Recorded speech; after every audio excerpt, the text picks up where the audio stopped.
Dios los bendiga, buenos días. Agradezco al Señor que con ustedes en este precioso día que estamos aquí reunidos para estudiar la palabra de Dios. En el día de hoy vamos a estar considerando un capítulo de Gálatas, que es el capítulo 3. Este capítulo tiene que ver con tres tópicos bien importantes.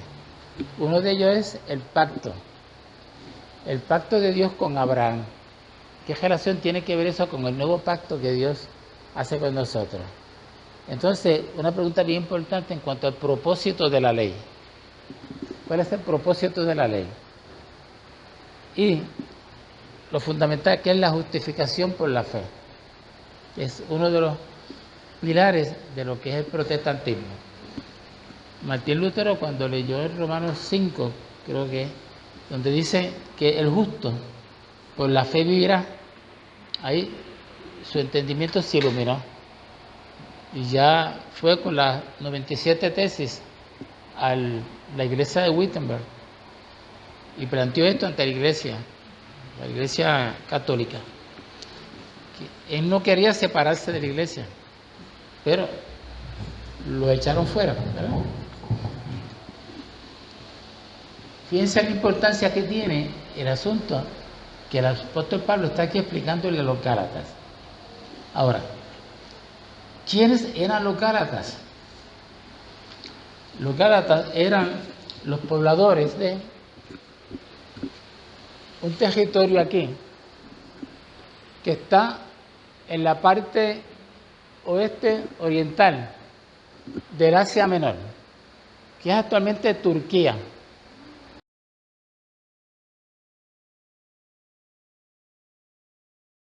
Que también se conoce como Anatolia. Entonces ahí se movieron unas tribus celtas. En este caso fueron los galos, que son los que dan origen a la Francia, los franceses de hoy en día, los galos. Ellos se movieron hacia aquí y se establecieron ahí. Étnicamente hay una parte de ahí que se conoce como Galacia, que está constituido por esa raíz étnica. Ahora, para la época, y eso sucedió siglos antes de los momentos que estamos nosotros estudiando, que es cuando se escribe esta epístola, que es aproximadamente como el año 48 después de Jesucristo. Pero esta gente estaban establecidos aquí desde muchos antes, porque ellos vienen de los celtas, y los celtas fueron un grupo de tribus o de poblaciones que existió en lo que hoy en día la Europa. O sea, que los celtas fueron los que dieron origen a los franceses, a los británicos, a los de Rumania, a los de Alemania. Todos esos eran tribus célticas en sus orígenes, que se identificó por primera vez en la historia alrededor del año 1200. Y se dice que cuando se pudieron identificar inicialmente fue lo que se conoció como la Edad de Hierro. ¿Cuál es la Edad de Hierro?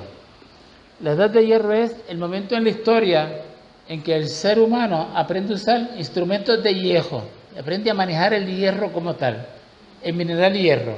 Muy importante, ¿por qué? Porque entonces pueden hacer utensilios de labranza, pueden hacer utensilios para el hogar, también pueden hacer utensilios de guerra, armas de guerra. De hecho, el pueblo de Israel, cuando él llega a la tierra palestina, ya en la tierra palestina se estaba viviendo una edad de hierro. Ya los cananeos sabían cómo utilizar el hierro y tenían armas de hierro. El pueblo de Israel, que venía de Egipto y que estuvo 40 años en el desierto, no sabía cómo utilizar el hierro. No tenía armas de hierro.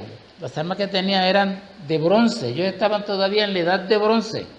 Por eso tuvieron muchas dificultades para poder conquistar a los cananeos. Y fue solo con la ayuda de Dios que lo pudieron hacer. Así que con este aparte histórico, pues nos aproximamos una vez más al estudio de esta epístola, que es tan importante porque fíjense, una de las cosas que se establece aquí es que Pablo dirige esta epístola a los Gálatas. Pero entonces uno se pregunta, ¿quiénes eran los Gálatas? Yo les dije, estaban los Gálatas, que eran étnicamente los originarios de las tribus celtas, pero entonces allá había todo un mundo alrededor que Roma ya había denominado como una provincia romana y que era la provincia de Galacia. Es decir, que los Gálatas eran toda la gente que vivía en esa área. Y en esa área había unas ciudades bien importantes, como por ejemplo Listra, una ciudad bien importante de la época, y Antioquía, donde era un gran centro comercial, una de las ciudades también más prominentes de esa época. Toda esa gente eran Gálatas. Entonces uno se pregunta, ¿a quién dirigió Pablo su epístola? No se sabe con certeza, pero allí había un núcleo de creyentes, había una iglesia que no fueron fundadas por Pablo, pues uno presupone que fue dirigido a ese grupo de creyentes que estaba ahí establecido. Es la única epístola que Pablo no le da ningún reconocimiento, ni halago, ni honor. Más bien es una epístola donde él condena ciertas actitudes que ellos tienen. Incluso le llama insensato, oh Gálatas insensatos. Otras versiones dicen, oh Gálatas necios. ¿Por qué? Porque ellos estaban empeñados y sobre todo habían hecho caso a unos líderes que estaban empeñados, como en muchas otras iglesias, en que para ser cristiano era necesario ser un judío primero, porque ellos sus orígenes eran judíos y yo entendía que está bien, aceptamos el cristianismo, pero tiene que pasar por los rituales judíos y pasar por toda esta cuestión de la ley. Y él aquí se dedica a explicarle que eso no es así. Y ellos respondieron lanzándole acusaciones.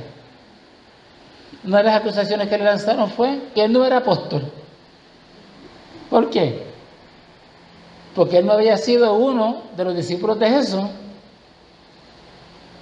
Pablo no fue uno de los discípulos de Jesús. Él conocía a Jesús después que Jesús murió. Él era un gran perseguidor, uno de los más grandes perseguidores del Evangelio, era Pablo. Y es con la revelación al camino de Damasco que entonces viene a conocer al Señor. ¿Y cuál es la contestación que Pablo les da? Pablo les dice, yo soy apóstol, como cualquiera de los llamados apóstoles, que eran los discípulos de Jesús, porque yo conocí a Jesús. No lo conocí como lo conocieron ellos de verlos en carne, pero lo conocí viéndolo a través de una revelación del cielo. También cuestionaban su ministerio, lo cuestionaban, y él contestaba eso, que el ministerio de él venía de Dios. Fíjense, yo estaba los otros días comentando con amistades que Dios tenía que levantar a Pablo, porque ninguno de los discípulos de Jesús tenía bien claro este asunto de la fe y la ley, de la salvación por fe. Ninguno. Fue Pablo quien tuvo que venir y tuvo que luchar terriblemente para que el pueblo entendiera. Y ellos le dicen, otra cosa que le dijeron a Pablo fue, miren, nosotros no hemos recibido instrucciones de la iglesia de Jerusalén, porque no se olvide que la primera iglesia que se estableció fue la iglesia de Jerusalén, o por lo menos la más importante. Esa iglesia era el lugar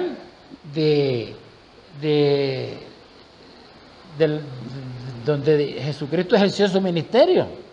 Entonces, ellos decían, de esa iglesia y de ese concilio que se celebró alrededor del año 50, ellos decían que ellos recibían pautas de la iglesia de Jerusalén y que en ningún momento a ellos se le había dicho que no había que circuncidar a la gente, que no había que aceptar los rituales del judaísmo. A lo que Pablo contestó, eso que ustedes están diciendo no es cierto, porque yo estuve en el concilio de Jerusalén y andaba con un griego llamado Tito, que es a quien él dirige más adelante la epístola a Tito, cuando Cristo está en Creta, en la iglesia de Creta, y a Tito en ningún momento la iglesia de Jerusalén le exigió que se circuncidara. Ellos aceptaron que no se le iba a exigir la circuncisión a los conversos que fueran gentiles. Él contestó todos esos argumentos, pero esta gente eran insensatos. Eventualmente yo me imagino que habrán tomado el camino de la verdad. Así que esta carta de Pablo es bien importante. Se le ha denominado a los círculos históricos y teológicos la carta magna de Pablo. La carta magna, porque él le establece de una manera bien clara, sin ningún tipo de ambigüedad, ni de vacilación, ni de temor, que el judaísmo es el judaísmo, la ley es la ley, pero la salvación es por fe.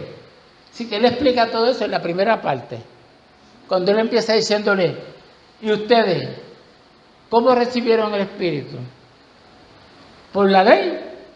¿O acaso no fue por la fe que ustedes recibieron el Espíritu? Entonces después le explica lo del pacto de Abraham, que yo se lo voy a dejar a ustedes para que se encarguen de hacer esa explicación. ¿Por qué hubo un pacto con Abraham? ¿Y qué significó ese pacto con Abraham? Y ese pacto de Abraham era diferente al nuevo pacto que Jesús establece con nosotros para la salvación.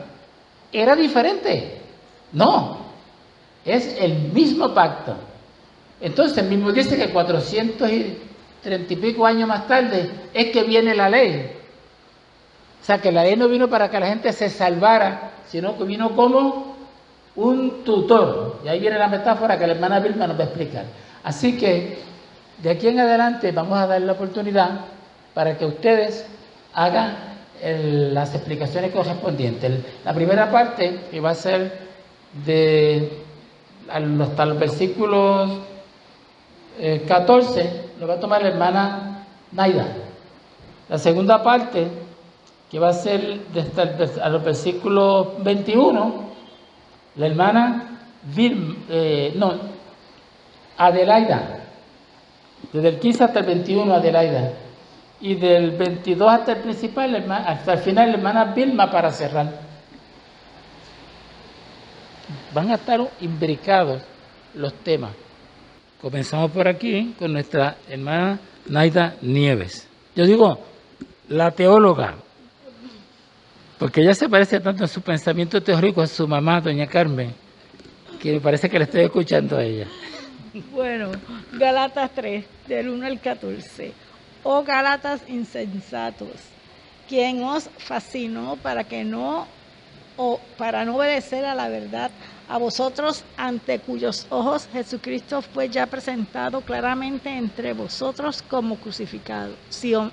Como crucificado. Esto solo quiero saber de vosotros. ¿Recibáis el Espíritu por las obras de la ley o por el oír con fe? Tan necios sois. Habiendo comenzado por el Espíritu, ahora vais a acabar por la carne. Tantas cosas habéis padecido en vano, si es que realmente fue en vano. Aquel pues que os suministra el Espíritu y hace maravillas entre vosotros, ¿lo hace por las obras de la ley o por el oír con fe? Así Abraham creyó a Dios y le fue contado por justicia. Sabed, por tanto, que los que sois de fe, estos son hijos de Abraham. Y la Escritura, previniendo que Dios había justificado por la fe a los gentiles, dio de antemano la buena nueva a Abraham, diciendo, en ti serán benditas todas las naciones. De modo que los de la fe son bendecidos con el creyente Abraham. Porque todos los que dependen de las obras de la ley están bajo maldición, pues escrito está, maldito todo aquel que no perteneciere en todas las cosas escritas en el libro de la ley para hacerlas. Y por la ley ninguno se justifica para con Dios. Es evidente porque el justo por la fe vivirá. Y la ley no es de fe, sino que dice, el que hiciere estas cosas vivirá por ellas. Cristo nos redimió de la maldición de la ley, hecho por nosotros maldición, porque está escrito, maldito todo el que es colgado en un madero, para que en Cristo Jesús la bendición de Abraham alcance a los gentiles, a fin de que por la fe recibiésemos la promesa del Espíritu. Hasta ahí es el 14. Bueno, yo resumiendo todo esto, lo que pasa es que Pablo, pues, le quería advertir a estas personas que parece que se estaban yendo por otro lado y no era el correcto. Y ellos, para justificarse, decían que ellos estaban bajo la ley. Pero entonces él le dijo, pues entonces si están bajo la ley, ¿cuál fue entonces el sacrificio de Jesús? Que viniera a morir por la cruz por ellos mismos, ¿verdad? Entonces iba a ser en vano. Entonces él ahí aclara que sí, la ley existirá, pero que la persona es salva por la fe que tengan, por sus acciones. Ese es mi resumen. Entonces la promesa de Abraham, pues, que Dios le prometió a Abraham que pues iba a ser, iba a tener una tierra para ellos y iba a ser el padre de las naciones. Ajá, de la simiente. De la simiente. Y que tanto iban a estar gentiles como no gentiles. O sea, que la fe era para todos. Aunque Abraham supuestamente no podía tener hijos, pero después fue multiplicado. Exacto. Por la fe de él, que siempre estuvo presente, su fe ante todo. Y Dios para él era primero. Que en Abraham iba a ser bendecido toda la simiente, en ese pacto de la promesa de salvación. Y eso es lo que quiere significar lo de la simiente de Abraham. La simiente de Abraham, sí. Para todo, muy para bien, todo. El enfoque del Evangelio universal. Vamos entonces a pasar con nuestra hermana Adelaida. Gálatas 3, del 15 al 21. Hermanos, hablo en términos humanos. Un pacto, aunque sea de hombre, una vez ratificado, nadie lo invalida ni le añade. Ahora bien, a Abraham fueron hechas las promesas. Y su simiente, no dice y a las simientes, como si se hablase de muchos, sino como de uno, y a tu simiente, la cual es Cristo. Esto, pues, digo, el pacto previamente ratificado por Dios para con Cristo. La ley que vino 430 años después no lo abroga para invalidar la promesa. Porque si la herencia es por la ley, ya no es por la promesa. Pero Dios la concedió a Abraham mediante la promesa. Entonces, ¿para qué sirve la ley? Fue añadida a causa de las transgresiones, hasta que viniese la simiente quien fue hecha la promesa, y que, ordenada por medio de ángeles en manos de un mediador. Y el mediador no lo es de uno solo, pero Dios es uno. Luego, ¿la ley es contraria a las promesas de Dios? En ninguna manera, porque si la ley dada pudiera vivificar, la justicia fuera verdaderamente por la ley. Eso no entiendo. Bueno, aquí lo que podemos ver es que antes de la ley estaba Abraham, y Dios le prometió a Abraham lo que nosotros estamos recibiendo ahora. Todas las promesas de Abraham que Dios le hizo a Abraham son para nosotros. La ley vino para que el hombre viera lo pecador que era. Cuando estaba en el monte Sinaí, ellos le dijeron, sí, todo lo que tú quieras, mándanos, sin saber. Y Dios dijo, ¿a ustedes quieren eso? Pues ahora les voy a mandar un montón de leyes. Leyes que nadie podía cumplir. El único que podía cumplir la ley era Cristo. Y Cristo cumplió la ley cuando Él fue a la cruz por nosotros, cuando Él dio su vida, cuando Él, como dijo Naida, como leyó, que dice que se hizo maldición. Jesús se hizo enfermedad por nosotros, se hizo maldición, se hizo pobre para que seamos ricos. Y no, cuando digo rico no es tener un montón de dinero, es rico en gracia, en favor. Él se llevó nuestros pecados, porque la promesa era para Cristo. Y ahora nosotros estamos en Cristo y podemos declarar las promesas de Abraham para cada uno de nosotros. Fíjense que la ley tenía 3 componentes. Uno era un componente ceremonial, que es el que está escrito en el Levítico. El otro era el componente moral, que es el que se encuentra en los 10 mandamientos. Y el tercer componente era el civil, era un código civil. Eran como las leyes.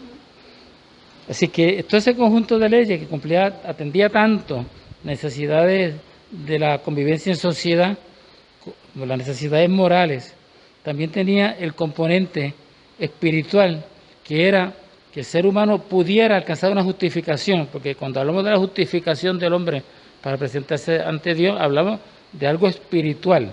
Eso estaba contenido ya en el compromiso con Abraham, antes de la ley. Ahora nosotros somos justos por lo que Jesús hizo en la cruz. Ahora Dios nos ve justos, nos ve santificados, nos ve por lo que Jesús hizo.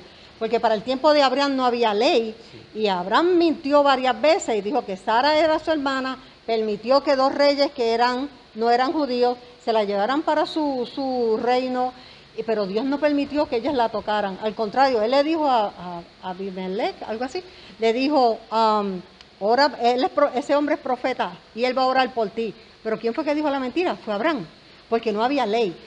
Y ahora no hay ley. Y se habla mucho de que podemos cumplir la ley. Eso no es verdad. Nadie puede cumplir la ley. Nadie. Somos justos por fe.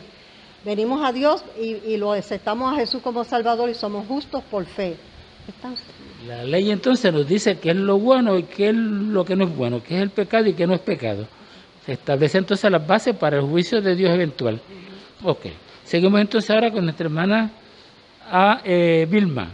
Pero antes que viniese la ley, estábamos confiados bajo la ley, encerrados para ella, para aquella fe que iba a ser revelada, de manera que la ley ha sido nuestro ayo para llevarnos a Cristo, a fin de que fuésemos justificados por la fe.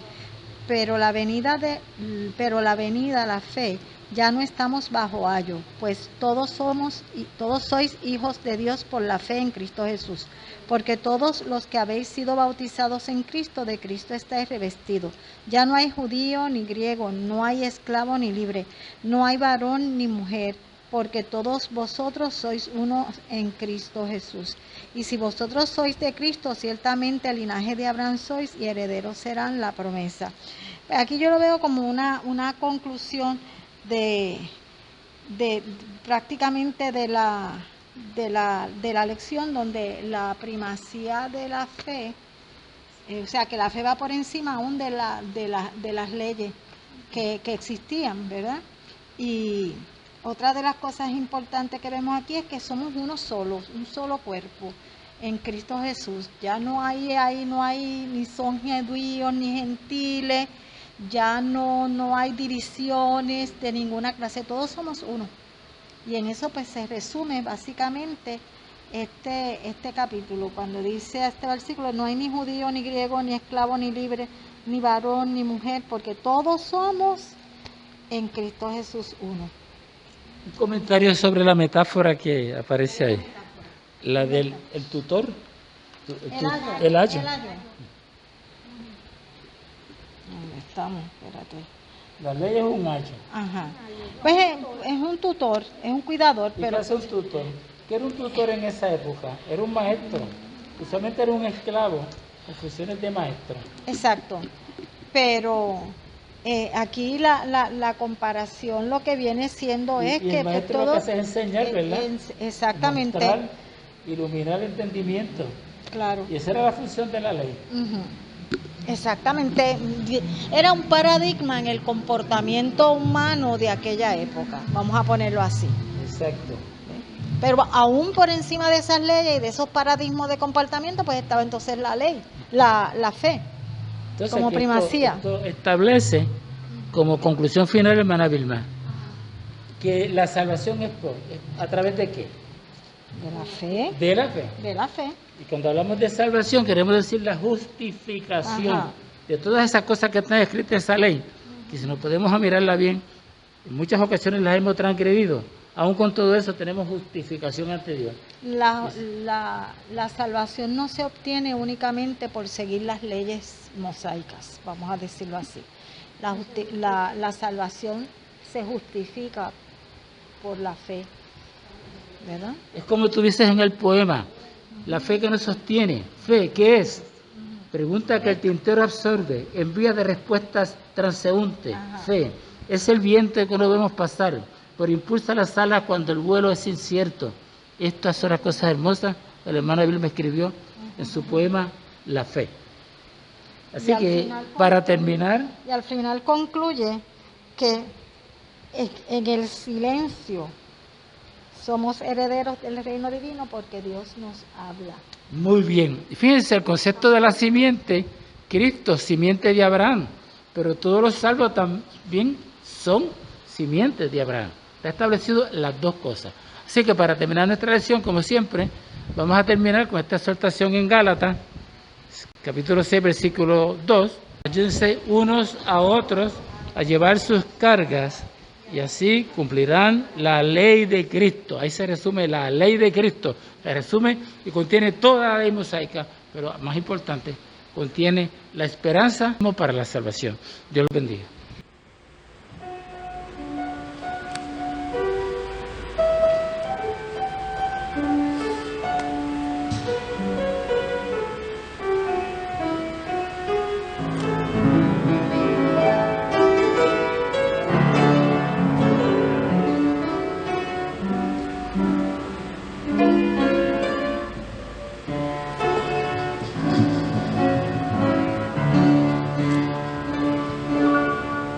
La fe que nos sostiene. Fe, ¿qué es? Pregunta que el tintero absorbe en vías de respuestas transeúntes. Fe es el viento que no vemos pasar, pero impulsa las alas cuando el vuelo es incierto. Fe es la llama pequeña que nunca deja de alumbrar, aunque la noche se torne un desierto. Fe es la mano extendida en el vacío profundo, el paso en la oscuridad confiado y seguro.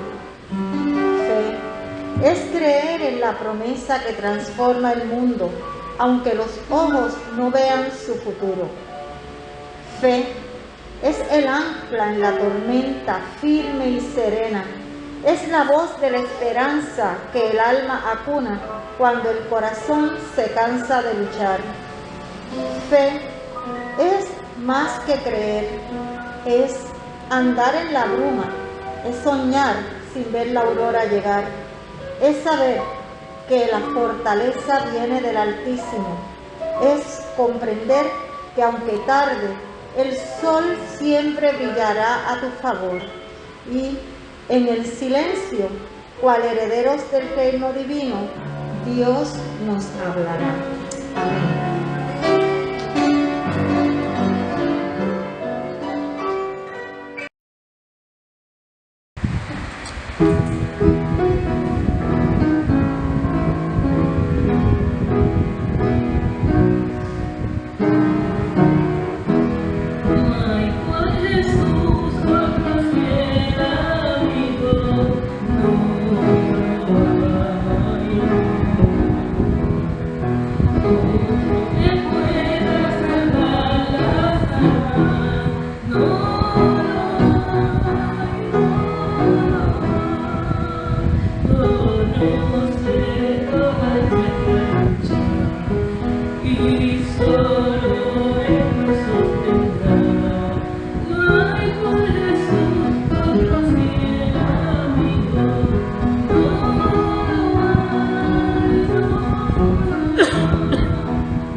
Dios